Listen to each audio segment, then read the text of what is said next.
आज का अन्य सूत्र विज्ञान भैरव तंत्र का ये सूत्र कहता है, since in truth bondage and freedom are relative, these words are only for those terrified with the universe. This universe is a reflection of minds. As you see many suns in the water from one sun, so see bondage and liberation. अर्थात सूत्र कहता है, वास्तव में बंधन और मुक्ति या मोक्ष सापेक्ष हैं। ये केवल विश्व से भयभीत लोगों के लिए हैं। ये विश्व मन का प्रतिबिंब है। जैसे तुम पानी में एक ही सूर्य के अनेकों सूर्य देखते हो, वैसे ही बंधन और मुक्ति या मोक्ष को देखो।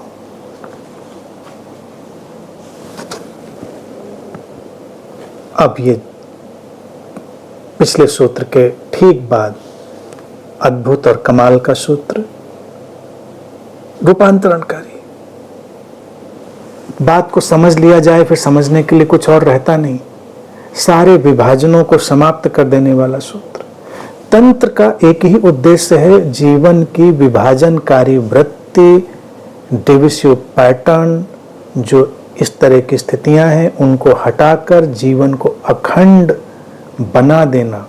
वही है अद्वैत में पूरी तरह ठहरना, स्थित हो जाना। सूत्र कहता है कि ये जो बंधन है और जो मुक्ति जिसकी हम बात करते हैं, या पारंपरिक भाषा में हम कहें मोक्ष, लिबरेशन, बॉन्डेज और लिबरेशन, फ्रीडम या लिबरेशन एक ही बात है, सापेक्ष है, रिलेटिव है, एक ही चीज है। बंधन और मोक्ष सूत्र कहता है कि ये उन लोगों के लिए हैं, ये शब्द विश्व से भयभीत लोगों के लिए है। और ये विश्व क्या है? हमारे मन का प्रतिबिंब है। विश्व से भयभीत लोगों के लिए। विश्व से भयभीत कौन होता है? जो टुकड़ों में जीता है, जो अपने को अलग थलग मानता है, वो भयभीत होता है। जिसने उस अखंडता को जान लिया, वो क्यों कर भयभीत होगा? वो तो एक यूनिवर्सल वननेस में जीता ही है, तो उसके तो भयभीत होने का कोई प्रश्न नहीं। भय से अगर हमको मुक्त होना है तो तभी ये संभव होगा जब वो जो अखंडित प्रवाह है, अनब्रोकन फ्लो है लाइफ का, जो एक ही चेतना का ये विस्तार है, जब तक हम ऐसा नहीं देख लेते, जान लेते, भय किसी न किसी रूप में हमारे भीतर रहेगा। तो हर व्यक्ति विश्व से भयभीत है। जब विश्व से भयभीत है तो वो क्या करता है? वो बंधनों का निर्माण करता है, बंधनों से मुक्ति का निर्माण करता है। हमारे बंधन भी हमने बनाए हैं और उन बंधनों के आधार पर खड़े होकर ही हमने मुक्ति का भी भवन बनाया है, मोक्ष का भवन बनाया है। सापेक्ष, रिलेटिव। और ये विश्व क्या है? हमारे मन का प्रतिबिंब है। यहां पर बात को और सरलता से समझाने की कोशिश कर रहा है विज्ञान भैरव तंत्र, लेकिन कभी कभी सरलता थोड़ी सी लेयर्ड हो जाती है, उसमें कुछ परतें हो जाती हैं। तो एक तो विश्व है वो जो सचमुच में है, जो उस अव्यक्त से व्यक्त हुआ है वो, और एक विश्व वो है जो हमने रचा है, हमारा विश्व, हमारे अंतर्मन से निकला, जो हमको दिखता है। ये अंतर हो गया। विश्व से कोई, उस यूनिवर्स से कोई विरोध नहीं है, वो तो है, वो तो अपनी जगह पर जैसा होना चाहिए वैसा है, उसमें तो कोई समस्या नहीं। लेकिन उसके साथ ही हम क्या करते हैं? हम अपने मन से, मन क्या है? हमारे विचारों, अनुभवों, क्रियाओं, प्रतिक्रियाओं का एक संग्रह। वहां से एक निर्मित होता है हमारा ढांचा समझ का, व्यवहार करने का, और वहां से फिर हम एक प्रोजेक्टर की तरह सब कुछ प्रोजेक्ट कर देते हैं। तो सारा विश्व उस तरह से हमारे लिए बन जाता है। हमने बनाया है तो फिर हम अपने बनाए हुए से भयभीत भी होने लगते हैं, क्योंकि अपने बनाए पर हमें भरोसा पूरा तो होता नहीं। सूत्र कह रहा है कि बंधनों को देखो, मुक्ति को देखो, और दोनों की समझ से रूपांतरण आएगा। सारे अध्यात्म का जो फैलाव है इस सूत्र में सिमटता है, और जो धार्मिक जंजाल है, कर्मकांड है, उनको समाप्त कर देता है। क्योंकि लोग दो डिस्टिंक्शन में जीना चाहते हैं कि एक ये बंधन वाला जीवन और एक वो मुक्ति या मोक्ष वाला जीवन। कौन सा जीवन मुक्ति और मोक्ष वाला? तो समाज में कुछ हम अपने पैमाने बनाते हैं। ये व्यक्ति ये करता था, अब ये नहीं करता है, इसलिए ये मोक्ष में है, मुक्ति में है। लेकिन वो नए रूप में वही सब कुछ करता है, इसीलिए वो सापेक्ष है। विपरीत दिखते हुए भी वो एक ही इंग्रेडिएंट से बना हुआ है। मात्राओं का फर्क है। सापेक्षिकता वही है, जो चीज एक ही है लेकिन मात्राएं बदल गई हैं। बंधन जैसी कोई चीज तो है नहीं। पहली चीज तो ये, जो बंधन काल्पनिक है तो उस काल्पनिक बंधन से जो फ्रीडम आएगी, लिबरेशन आएगी, वो भी तो काल्पनिक ही होगी ना। तो जब हम इस संसार में मोक्ष की तलाश करते हैं, मुक्ति की, और हमको लगता है कि अब हमको वो मोक्ष या मुक्ति उपलब्ध हो गई, तो वो उस रिलेटिविटी में, उस सापेक्षिकता में अनुभव होती है कि जिस चीज ने हमको जकड़ रखा था उसकी जकड़ अब हमको महसूस नहीं होती है। तो हमको लगता है जैसे हम कई दिन तक कमरे में बंद रहे, नजरबंदी में, लॉकडाउन में, और फिर कुछ दिनों बाद हम निकलें, कितनी मुक्ति का एहसास होता है, लिबरेशन का, फ्रीडम का। लेकिन क्या ये सचमुच में लिबरेशन है, फ्रीडम है, या ये एक सापेक्षिकता है जो कि अस्वाभाविक रूप से पैदा हुई थी? क्योंकि ना हम बंधन में थे ना बंद थे। ये जो बंधन था बाहर से आरोपित किया गया था, और ये जो मुक्ति थी ये भी बाहर से आरोपित थी। और हम तो शाश्वत रूप से मुक्त ही थे। तो ना कोई बंधन था ना कोई मुक्ति थी। ये नजरबंदी हो, लॉकडाउन हो, या कहीं भी हम बंद हैं मान लीजिए, तो अध्यात्म की ये बड़ी भारी रिवोल्यूशनरी चीज विज्ञान भरो तंत्र यहां पर रखता है, और सारा जंजाल खत्म हो जाता है। इसीलिए जो साधक थे तंत्र के, इन सूत्रों के, उनको संसार में रिकॉग्निशन नहीं मिल पाई, उन्हें पहचाना नहीं जा सका, क्योंकि वो कभी कभी इतना सामान्य जीवन जी रहे थे कि लोगों को लगता ही नहीं था कि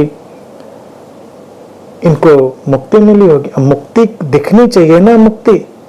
जैसे हम आश्रमों में जाएं, बाबाओं को देखें, अपने गुरुओं को देखें, तो कुछ अलग जिंदगी जीते हुए लगता है। वो लगता है कि हम तो नौकरी कर रहे हैं, पैसा कमा रहे हैं, काम कर रहे हैं, खाने में रुचि है हमारी इन चीज़ों में रुचि है, उन चीज़ों में। लेकिन हमारे जो ये साधु सन्यासी जो भी हैं, किसी भी संगठित धर्म के हों, कोई एक जगह नहीं, सबके अपने अपने नाटकबाजियाँ हैं। नाटकबाजी का मतलब सबके अपने रिचुअल, अपने कर्मकांड हैं। तो इसलिए कोई एक सेक्ट की बात नहीं, किसी भी संगठित जगह पर। हम भारत में हैं तो उधर देख लें, तो हम मान के चलते हैं ये लोग मुक्ति के रास्ते पर आ गए हैं। देखो अब ये ऐसे कपड़े पहनते हैं, वो वाले कपड़े नहीं पहनते हैं, अब ये वाली माले पहनते हैं, ये हम तो वो नहीं पहनते हैं, हम तो ज्वेलरी पहनते हैं, ये पहन के घूम रहे हैं। हम गाने गजल सुनते हैं, ये भजन कीर्तन करते हैं। हम डिस्को पब में नाचते हैं तो ये भजनों पे नाचते हैं। तुम इधर अलग किस्म के मद्यपान करते हो, वो उधर गांजा चरस खींच रहे हैं। सब अलग रूप में आ गया है, लेकिन सापेक्षिकता को देखिए, फिर और नजदीक जाकर देखिए, और नजदीक जाकर देखिए तो लगेगा कि सब बदलाव के पीछे पूरा संसार वही का वही भरा पड़ा है। इधर से बदला इन्होंने, उधर से वही आश्रम, वही मारामारी, वही पॉलिटिक्स, वही सब चीजें। क्यों बना रहे हो आश्रम? क्या जरूरत है? तो नहीं, हमें तो मनुष्यता का कल्याण करना है। हम तो अवतरित ही इसलिए हुए हैं ना, इतना स्पेशल एनलाइटनमेंट लेके कि हम तो बदलेंगे दुनिया को।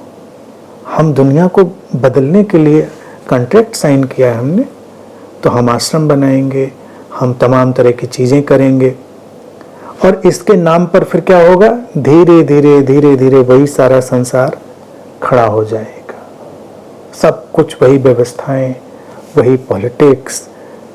अभी देखिए, कुछ दिन पहले समाचार में देख रहा था, कोई संत है, उन्होंने फांसी लगा ली, लटक गए। लटकने से पहले तो संत की मान्यता वैसे ही रही होगी, वैरागी, विमुक्त।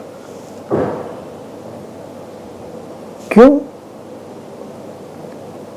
क्योंकि धन संपदा के झगड़े शुरू हो गए, नामी बदनामी के खेल शुरू हो गए कि कोई हमें बदनाम कर देगा, कोई हमें एक्सप्लॉइट कर लेगा। क्यों एक्सप्लॉइट कर लेगा कोई? एक संत की क्या नामी बदनामी? सापेक्षिकता है। नाम है तो नाम की सापेक्षिकता में बदनामी है, बदनामी की सापेक्षिकता में नाम है। एक संत न नाम में जीता न बदनामी में जीता।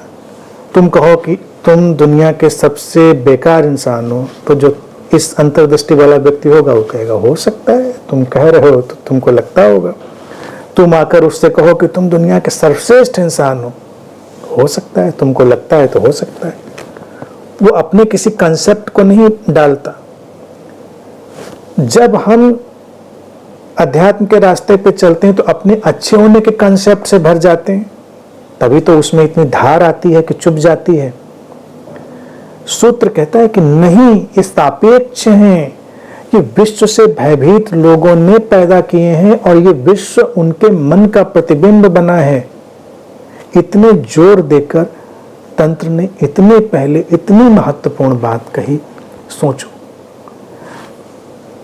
तंत्र कह रहा है जहां हो, जैसे हो, वहीं पर वो मुक्ति होगी, उसी तरह से होगी, कुछ अलग नहीं लाना पड़ेगा। जिसको बुद्ध भी कहते थे कि संसार और निर्वाण एक ही है। यूं तो देखने में लगता है बुद्ध ने घर छोड़ा, बुद्ध ने एक त्यागी के जीवन जिया। मुझे लगता है कि बस वो केवल एक कंटेम्प्रेरी एक्सपेरिमेंट था, तत्कालिक प्रयोग था। वो उस क्षण के लिए अनिवार्य रहा होगा, तो उन्होंने उस क्षण उस प्रयोग कुछ बताना समझाने के लिए एक उपाय था। लेकिन वो अच्छे से जानते थे कि ध्यान, ज्ञान, मुक्ति का इस चीवर, इस भिक्षा पात्र, इस यायावरी से कोई लेना देना नहीं। ये वहां महल में भी हो सकती थी, ये कहीं भी हो सकती थी। उन्होंने जो व्यवस्था दी, बस वो इसीलिए वो मुर्गी जैसे अपने अंडों को से ले, उनको मदर कर ले, बस इसलिए। कभी कोई विशेष ज्ञान, विशेष कृत्य, उसको पोषण देने का एक आयोजन हो जाए तो एक व्यवस्था उन्होंने ढाल दी होगी। लेकिन वो अच्छे से जानते रहे होंगे कि ये कोई विशेषता इन कामों में नहीं है। तो इसीलिए उन्होंने भी वक्तव्य दिया था, संसार और निर्वाण एक है। वो ठीक इसी अंतर्दृष्टि पर खड़ा था कि बंधन और मुक्ति सापेक्ष है। अब हमारे मन का प्रतिबिंब है विश्व। जिसका जैसा मन, वैसा वो संसार रचता है और अपने ही बनाए संसार से भयभीत हो जाता है। सूत्र कहता है जैसे तुम पानी में एक ही सूर्य के अनेकों सूर्य देखते हो, वैसे ही बंधन और मुक्ति या मोक्ष को देखो। एक, वननेस, अद्वैत, अखंडता, योग एक है, एक ही अनेक अनेक जगह टकराकर अनेक अनेक रूपों में बदल जाता है, अनेक अनेक रूपों में। सूरज का उदाहरण दिया इसलिए क्योंकि रोज उसको लोग देखते ही रहे हैं, आज भी हम देखते हैं। पहले तो व्यक्ति घूम रहा है नदियों, तालाबों, हर जगह पर, अपने हाथ के पानी में, सरोवर में, कहीं भी सूरज के अनेक अनेक प्रतिबिंब। लेकिन अनेक अनेक प्रतिबिंब बनने से सूरज अनेक नहीं हो गया। सूत्र कहना चाह रहे वो तो एक है, उसके प्रतिबिंब अनेकों बन गए हैं, लेकिन वो एक है। तो क्या हम जीवन को ऐसे बटा बटा सा देखें? सूत्र कहता है बंधन या मुक्ति या मोक्ष को भी ऐसे ही देखो, ये अलग अलग बन गए प्रतिबिंब हैं। सोर्स एक है, सूरज को हम सोर्स समझें, द सोर्स अनमैनिफेस्टेड डायमेंशन, वो एक है। उसके प्रतिबिंब में बंधन बन गया कहीं पर। पानी गंदा है, प्रतिबिंब बना, तो गंदे पानी में हमको सूरज भी गंदा दिखा, सोर्स भी हमको थोड़ा उलझा हुआ लगा, तो हमको लगा नहीं थोड़ा और साफ होना चाहिए, तो एक साफ पानी में प्रतिबिंब बन गया। हमको लगा कि ये सूरज उस सूरज से फर्क है। सोर्स एक ही है, वो फर्क नहीं है, वो गंदे पानी में हो या साफ पानी में हो। गंदा पानी भी एक दिन साफ हो सकता है और साफ पानी भी एक दिन गंदा हो सकता है, ये रिलेटिव है, सापेक्ष है। तो अगर हम कहें कि नहीं ये साफ पानी वाला जो सूरज है ये उपलब्धि है, गंदे पानी में जो सूरज का प्रतिबिंब बना हुआ है ये एक अभी पिछड़ी हुई अवस्था है। तो इसीलिए सूत्र इस प्रतिबिंब के उदाहरण को लेकर सामने आया कि वो तो बदल जाएंगे, गंदा पानी साफ हो जाएगा, साफ गंदा हो जाएगा, तब क्या करोगे? जब तक हम उस एक सोर्स को नहीं रियलाइज कर लेते तब तक न कहीं कोई बंधन है, न कहीं कोई मुक्ति है। वो सब हमारे मन के खेल चलते रहेंगे, हम बनाएंगे, फिर उसी के हिसाब से हम आगे जाएंगे। जैसे हम सारे खेल रचते हैं, तो खेल में बनाना, मिटाना, यानी कि कुछ हमने शुरू किया, फिर उसको अंजाम किया, हमको लगा कुछ जीता कुछ हारा। खेल हमने बनाया, पजल हमने बनाई, फिर हमने उसको सॉल्व किया तो हमको लगा कुछ सॉल्व हो गया, लेकिन वो था ही कहां पर, वो तो रिलेटिव था, सापेक्ष था ना, तो उससे कुछ हासिल नहीं हुआ।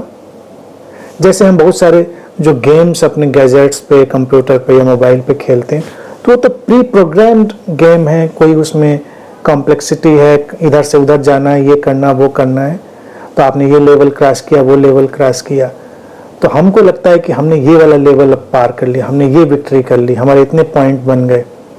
लेकिन बना क्या और क्या नहीं बना, सब कुछ तो पहले से ही प्रोग्राम था, एक ही प्रोग्रामिंग का हिस्सा था।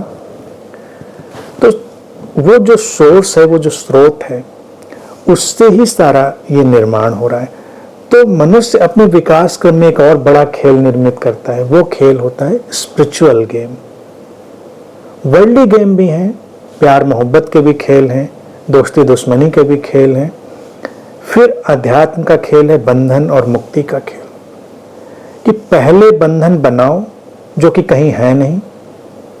इंसान अपने अंदर, अपने सोर्स में अगर निमज्जित है, अपने स्रोत में निमज्जित है, यानी कि पूरी तरह अपने उस अव्यक्त अनमैनिफेस्टेड डायमेंशन से जुड़ा हुआ, जो कि जुड़ा हुआ है, अलग तो है नहीं। तो जब अलग है नहीं, जुड़ा हुआ है, तो पहले वो अलग होने का एक भाव पैदा करे, फिर अलग होने से जुड़ने का भाव पैदा करे। हो गई बात, खेल शुरू हो गया।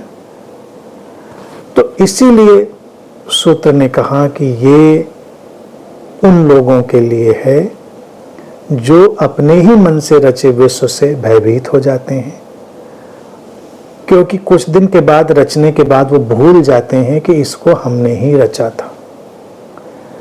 उदाहरण के लिए साफ साफ एक बात देखें, कोई मानने के लिए तैयार नहीं होता, लेकिन कितनी साफ साफ बात है।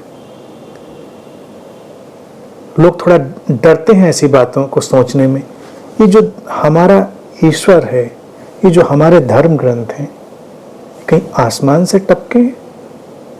हमने तो रचे हैं, हमने उनमें गुण डाले हैं, हमने उनमें तमाम, और व्यक्ति उन्हीं धर्म ग्रंथों से भयभीत हो गया है, अपने ही बनाए ईश्वरों से भयभीत हो गया है। क्यों? क्योंकि उसके मन में भय था, अपने ही मन का प्रतिबिंब उसको रचना था, उसने वैसा रच डाला। तो अब हमको करना क्या है? सूत्र कहता है, वो कहता है कि इस द्वंद्व से हटना है, क्योंकि इसमें कुछ रखा नहीं, इस खेल को खेलते चले जाएंगे, ये अंतहीन है। हमको लौट कर देखना है कि ये अनेक अनेक प्रतिबिंब हैं, अनेक अनेक हमारे ही मन के बटे हुए रूप हैं, और बाकी सारी चीजें एक ही हैं। जब एक ही हैं, बंधन ही मुक्ति है या मुक्ति ही बंधन है, सापेक्षिकता यही हो गई, संसार ही निर्वाण है। तो जीवन जहां है, जिस क्षण है, उस क्षण पूरी इंटेंसिटी, पूरी अवेयरनेस से जी लेने का नाम है। और जैसे ही हम उस क्षण में ठहरते हैं, इससे पहले के सूत्र को अगर हम याद कर लें, यथार्थ, इन रियलिटी, अपने सपनों को हटाकर यथार्थ में, तो वर्तमान में हम वही हैं जो हो सकते हैं, जो होना चाहिए। कुछ अन्यत्र अन्यथा कुछ अलग होने की जरूरत ही नहीं है। तो बंधन, मोक्ष, मुक्ति, इन सब की अलग अलग धारणाएं लोग बनाएंगे। इसी तरह से जैसे उलझा दिया लोगों ने ना, वो भी इंसान का क्रिएशन है, और थोड़े कॉम्प्लिकेटेड माइंड। इनलाइटनमेंट, इनलाइटनमेंट जिस दिन घटेगा, उस दिन सब समस्याएं हल हो जाएंगी। क्या हल हो जाएगा? और इनलाइटनमेंट क्या घटेगा? इनलाइटनमेंट घटने का मतलब यही है जो सूत्र कह रहा है, ये जान लेना कि ना कुछ बंधन जैसा है, ना कुछ मुक्ति या मोक्ष जैसा है। Nothing is bondage, nothing is freedom and liberation. तो जो है सो है, जो है सो है, यानी कि जो जीवन सामने है उसमें पूरी सचेतनता से उपस्थित हो जाना, वही इनलाइटनमेंट। समस्याएं क्या हल होंगी? जो हमने सपनों से भय पैदा किए अपने मन के प्रतिबिंब से, वो हट जाएंगे। बाकी जो संसार जैसा है वैसा वहीं पर रहेगा, संसार के उतार चढ़ाव वैसे ही रहेंगे। जो जैसा है हम उसको वैसा देखेंगे, हम उसको इंटरप्रेट नहीं करेंगे। इंटरप्रिटेशन, जो व्याख्या हम डालते हैं हर चीज में, वो एक अलग किस्म का बंधन पैदा करती है। जैसे इस क्षण हमको कोई बात समझ में नहीं आ रही, मान लो, तो हम क्या कहते हैं? हम कहते हैं कि अब हम समझने की कोशिश करेंगे और कभी हम समझेंगे इसको।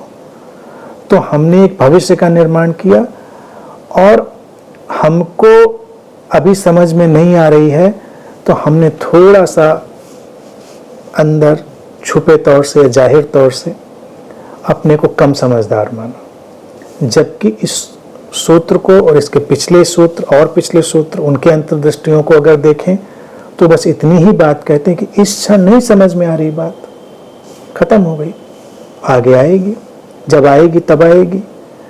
तो ना समझने में भी नहीं अटकना है और समझने में भी नहीं अटकना है। ये मोमेंट है, वो क्षण है जब वो ट्यूनिंग बनती है।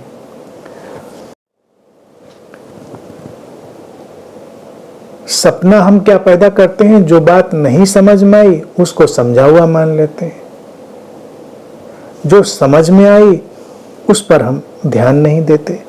तो ये यात्रा ऐसे ही घिसटती चली जाती है। रियल सेंस में, वास्तव में रूपांतरण क्या होगा, जहां हैं जैसे हैं इस वर्तमान में ठहरते ही द्वैत को द्वैत की तरह देख लेना और उनकी सापेक्षिकता को देख लेना, वही अद्वैत में ठहर जाना है, वही रूपांतरण है। सही अर्थों में वही मुक्ति है, जब हम पहले से बने हुए बंधन और मुक्ति के धारणाओं से मुक्त हो जाते हैं। वास्तविक मुक्ति जिसकी विज्ञान भैरव तंत्र का सूत्र बात कर रहा है, वो किसी भी तरह की पूर्व निर्मित बंधन की धारणा से, मुक्ति की धारणा से मुक्त हो जाना है, क्योंकि वो सब हमारे मन का ही प्रतिबिंब है, हमारे मन का ही निर्माण है। तो इसका अंतिम परिणाम क्या है? अंतिम परिणाम यही है, पूरी तरह सहज सरल जीवन जीना, किसी विशेष व्यवस्था की आकांक्षा नहीं करना, किसी विशेष परिवर्तन की तरफ भागना नहीं, क्योंकि कोई भी विशेष परिवर्तन सापेक्ष होगा, रिलेटिव होगा। आता है सहजता में तो कोई बात नहीं, नहीं आता है तो उसको लाने से कुछ नहीं होने वाला है। मौन और शांति आती है तो ऐसे ही चलते उठते बैठते बात करते आ जाती है, लेकिन अगर हम सोचें कि हम रोज आधा घंटा आंख बंद करके बैठेंगे और उस शांति को ले आएंगे, उस मौन को, तो आधा घंटा बैठने से भी शांति और मौन नहीं आता। हमारे अंदर का जो कोलाहल है, शोर है, वो वैसा ही बना रहता है। आती है जब तो पूरे मोमेंट में आ जाती, क्योंकि वो इनर एटीट्यूड है, आंतरिक गुणवत्ता है, वो हमारे स्रोत का गुणधर्म है, वो कोई अलग क्रिया नहीं है। हर क्रिया सापेक्ष है। सहजता में हो जाए तो ठीक, नहीं सहजता में हो तो उसकी चिंता नहीं करनी।